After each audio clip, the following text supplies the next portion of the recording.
ओम शांति। आज का वरदान है दृष्टि द्वारा शक्ति लेने और शक्ति देने वाले महादानी वरदानी मूर्त भव। दृष्टि द्वारा शक्ति लेने और शक्ति देने वाले महादानी वरदानी मूर्त भव। बाबा ने आज हमें महादानी और वरदानी मूर्त ये वरदान दिया है। बाबा ने इस वरदान को एक्सप्लेन किया, आगे चलकर जब वाणी द्वारा सेवा करने का समय वो सरकमस्टांस नहीं होंगे, तब वरदानी महादानी दृष्टि द्वारा ही शांति की शक्ति, प्रेम, सुख व आनंद की शक्ति का अनुभव करा सकेंगे। आगे चलकर जब वाणी द्वारा सेवा करने का समय या सरकमस्टांसेस नहीं होंगे, तब वरदानी महादानी दृष्टि द्वारा ही शांति की शक्ति, प्रेम, सुख व आनंद की शक्ति का अनुभव करा सकेंगे।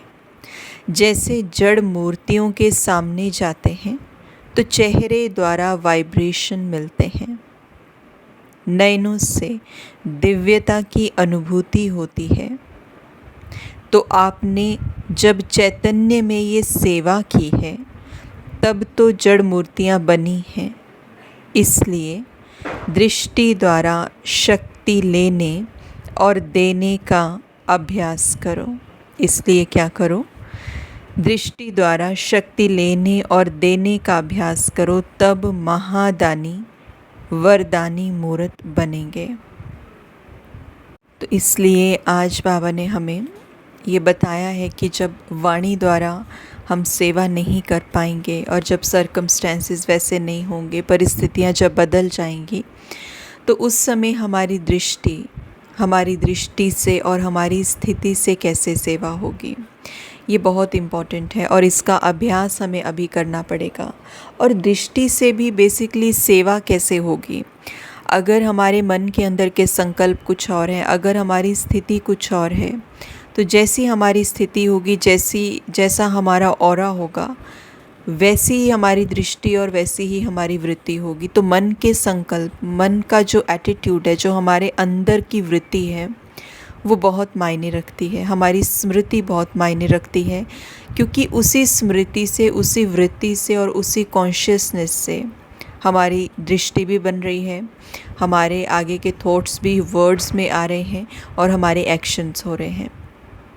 तो चाहे दृष्टि है, चाहे हमारे शब्द हैं, चाहे हमारा बोल है, चाहे हमारा कर्म है, लेकिन उन सब के पीछे एक ही चीज़ है और वो क्या है? स्थिति।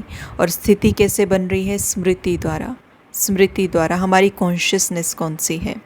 तो इसीलिए हमें अगर बदलाव चाहिए हमारे सराउंडिंग्स में, तो हमें पहले खुद के अंदर बदलाव लाना पड़ेगा, अपनी स्मृतियों में और अपनी स्थिति में हमें चेंज लाना पड़ेगा। जब हमारे भीतर वो बदलाव आएगा, उसके बाद ही जो बाकी की आत्माएं हैं वो शांति का, प्रेम का, सुख का, आनंद का अनुभव करेंगी। अगर हमारे भीतर वो बदलाव अभी नहीं आया है, तो ना हमारा ऑरा वैसा होगा, ना हमारी दृष्टि वैसी होगी, ना हमारी वृत्ति वैसी है और ना ही हमारी स्थिति वैसी होगी। तो कोई भी हमसे उस प्रकार की वाइब्रेशन महसूस ही नहीं कर पाएगा, चाहे हम खड़े होकर उनको दृष्टि देते रहे। But how does that matter? उससे उसका कोई सिग्निफिकेंस नहीं है। तो इसीलिए बाबा ने कहा कि जो जैसे जड़ मूर्तियां हैं, तो उनके सामने वो भी सिंबॉलिक हैं, लेकिन उनके सामने जब लोग जाते हैं तो वो कैसे नतमस्तक हो जाते हैं, कैसे उन वाइब्रेशंस को वो महसूस कर पाते हैं, शांति की शक्ति को, प्यार को वो महसूस कर पाते हैं और कैसे कनेक्ट हो जाते हैं उनके साथ। तो बाबा कहते, बच्चे ये आप ही के तो रोल्स निभाए हुए हैं और उनका गायन अभी तक चल रहा है। तो बाबा हमें वो याद करा रहे हैं कि हमें भी चैतन्य मूर्तियाँ भी बनना है। तो ये बहुत इम्पॉर्टेंट है, क्योंकि हमने ही वो कार्य, इतने ऊंच और महान कार्य हमने ही किए हैं। तो इसीलिए वो जितने भी कार्य हमने किए हैं वो मन की स्थिति द्वारा हुए हैं, वो हमारी कॉन्शियसनेस के बदलने के बाद हुए हैं। हमें उसके ऊपर ध्यान देना है। और उसके लिए हम जानते ही हैं कि आत्मिक अवस्था, हमारा ओरिजिनल स्वभाव, हमारा ओरिजिनल संस्कार, हमारे ओरिजिनल क्वालिटीज़ में हमारा स्थित होना कितना ज़रूरी है। जब हम अपनी ओरिजिनलिटी में स्थित हो जाते हैं तभी हम महादानी बन पाते हैं, तभी हम वरदानी आत्मा बन पाते हैं दूसरों के लिए। स्लोगन बाबा ने दिया है, फीचर्स में सुख, शांति और खुशी की झलक हो तो अनेक आत्माओं का फ्यूचर श्रेष्ठ बना सकते हो। फीचर्स में सुख, शांति और खुशी की झलक हो तो अनेक आत्माओं का फ्यूचर श्रेष्ठ बना सकते हो। ये भी कितना सुंदर बाबा ने आज वरदान और स्लोगन का भी आपस में एक लिंक है। फीचर्स में हमारे नयनों से, हमारे मुख से, हमारे चेहरे चलन से, हमारे बोल से, जो भी हमारे फीचर्स हैं जिनके थ्रू हम इंटरेक्ट करते हैं लोगों के साथ, तो उसमें बाबा कह रहे हैं सुख शांति की झलक हो। लेकिन वो सुख शांति की झलक बनावटी नहीं होनी चाहिए ना। अंदर हमारे कुछ और चल रहा है, बाहर हम फीचर से बहुत शांत दिखा रहे हैं खुद को कि वी आर वेरी पीसफुल, हम बहुत लवफुल हैं, हम बहुत ब्लेस्ड हैं। ऐसा तो नहीं हो सकता, ये हम सब जानते हैं। तो फीचर्स तक वो सुख शांति की लहर कब आएगी? जब हमारे भीतर होगी।